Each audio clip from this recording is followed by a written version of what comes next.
काली जादू वाली औरत।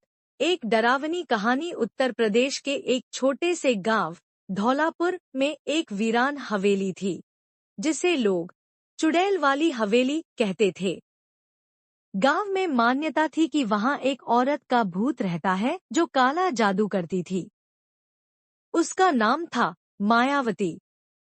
कहा जाता है कि मायावती बहुत वर्षों पहले इसी गांव की रहने वाली थी। वह बहुत सुंदर थी लेकिन अकेली रहती थी। गांव के लोग उससे डरते थे क्योंकि उसकी नजरें बहुत तेज थीं और उसके घर से रात को अजीब सी आवाजें आती थी। जब भी गांव में किसी पर कोई मुसीबत आती, लोग कहते कि ये मायावती का किया हुआ है।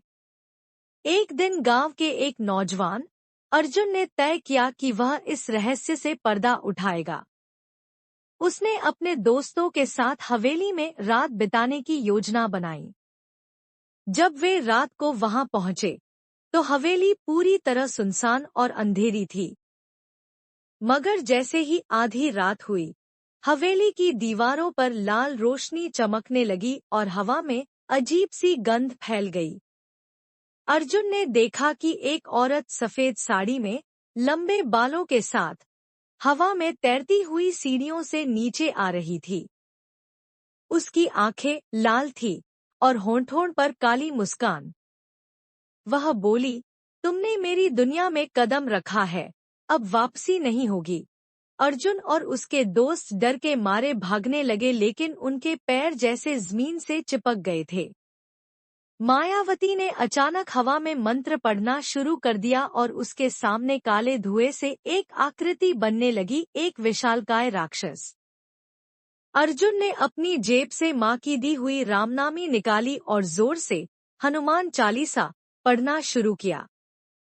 जैसे ही मंत्र के शब्द हवा में गूंजे, मायावती चीखते हुए गायब हो गई और हवेली हिलने लगी। अर्जुन और उसके दोस्त किसी तरह बाहर निकले। अगले दिन हवेली ढह चुकी थी। गांव वालों ने माना कि मायावती की आत्मा को मुक्ति मिल गई। आज भी लोग कहते हैं, अगर आप सच्चे दिल से किसी बुराई का सामना करें, तो काले जादू जैसी शक्तियां भी